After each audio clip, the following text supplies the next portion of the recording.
चुनावों संबंधित सभी निर्देशों का तत्परता से पालन करने कलेक्टर ने दिए निर्देश। आचार संहिता का उल्लंघन करने वालों पर कार्रवाई के निर्देश। 21 अक्टूबर से दाखिल किए जाएंगे नामांकन पत्र। 17 नवंबर को होगा मतदान। विधानसभा चुनाव का कार्यक्रम निर्वाचन आयोग द्वारा घोषित कर दिया गया है। कार्यक्रम घोषित होते ही कलेक्टर एवं जिला निर्वाचन अधिकारी प्रतिभा पाल ने कलेक्ट्रेट सभागार में आयोजित बैठक में जिला अधिकारियों, रिटर्निंग ऑफिसर तथा नोडल अधिकारियों को चुनाव संबंधी निर्देश दिए। उन्होंने कहा कि चुनाव की तैयारी के लिए बहुत कम समय बचा है। सभी रिटर्निंग ऑफिसर अपने अपने विधानसभा क्षेत्र में समस्त कार्यवाहियां तत्काल शुरू कर दें। विधानसभा चुनाव के लिए रीवा जिले के 6 विधानसभाओं के नामांकन पत्र रीवा में तथा 2 विधानसभा क्षेत्रों के नामांकन पत्र मऊगंज में 21 अक्टूबर से दाखिल किए जाएंगे। इसके लिए पर्याप्त अधिकारी कर्मचारी तैनात कर उन्हें समुचित प्रशिक्षण दें। दाखिल नामांकन पत्र तत्काल अपलोड कराने के लिए पृथक से कर्मचारी तैनात करें। सभी अधिकारी चुनाव संबंधी निर्देशों का तत्परता से पालन करें। जिला निर्वाचन अधिकारी ने कहा कि सभी अधिकारी पूरी निष्पक्षता के साथ चुनाव कार्य संपन्न कराएं। आदर्श आचरण संहिता का उल्लंघन करने वालों पर कठोर कार्रवाई की जाएगी। आइए सुनते हैं रीवा कलेक्टर प्रतिभा पाल ने क्या जानकारी दी। निर्वाचन की चूंकि अपनी आचार संहिता प्रभावशील हो गई है, इसी को दृष्टिगत रखते हुए आज सभी आरओज़ की, सभी एआरओज़ की, जिसमें सभी सीओ जनपद, सीएमओज़ और नोडल अधिकारी थे, उनकी सभी की बैठक हुई है।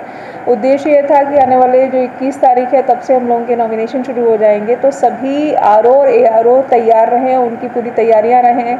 क्या काम उनको ऐसे हैं जो करने के हैं, तैयारियां कौन सी करनी है, इन सभी विषयों पर विस्तृत निर्देश दिए गए। साथ ही साथ एमसीसी का वायलेशन कहीं भी पूरे जिले में ना हो। सभी विधानसभाओं में किस प्रकार से राजनीतिक दलों को सभाओं की, जुलूस की अनुमतियां जारी होनी है, किस तरीके से प्रतिबंधात्मक कार्रवाइयां होनी है, मतदान केंद्रों की व्यवस्थाओं में अब क्या तैयारियां करनी है, इन सभी विषयों पर विस्तृत दिशा निर्देश दिए गए हैं।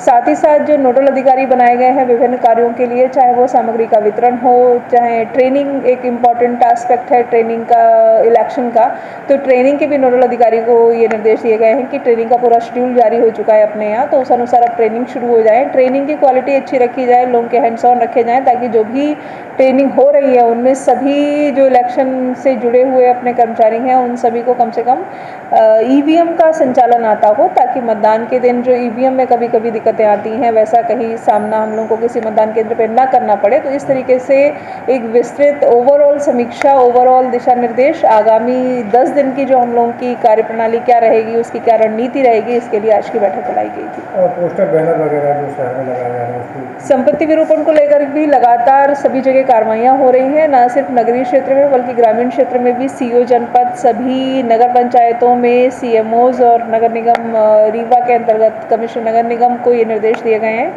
कि संपत्ति विरूपण की सख्त कार्रवाइयाँ करें, और जितने भी सरकारी भवन अपने थे उन पे से किसी भी प्रकार के पोस्टर बैनर इस प्रकार के नहीं हैं, सभी हटा लिए गए हैं और आगे भी कार्रवाइयाँ लगातार जारी हैं। अब यदि ये नया कोई विषय संज्ञान में आएगा कि किसी सरकारी संपत्ति पर किसी भी प्रकार का विरूपण किया गया है, तो हम लोग उसमें संगत जो धाराएं हैं संपत्ति विरूपण अधिनियम की, उसमें कार्रवाई करेंगे। आचार संहिता में जैसे उल्लंघन कोई करता है उसमें कैसे कार्रवाई की जाएगी? एमसीसी का जो मॉडल कोड ऑफ कंडक्ट है उसके संबंध में धारा 144 का आदेश जारी किया गया है, और उसमें विस्तृत रूप से निर्देश दिए गए हैं कि कौन सी चीज़ें ऐसी हैं जो एमसीसी के वायलेशन की श्रेणी में आती हैं, और सभी को दिशा निर्देश भी ये दिए गए हैं कि इस तरीके का कोई भी काम ना करें जिससे कि आचार संहिता का उल्लंघन हो, जिसमें सभी जो राजनीतिक दल हैं उनकी भी स्टैंडिंग कमेटी में बैठक के दौरान सभी को ये निर्देश दिए गए हैं, सभी को ये सूचना भी दी गई है कि उनको कौन से काम नहीं करने हैं।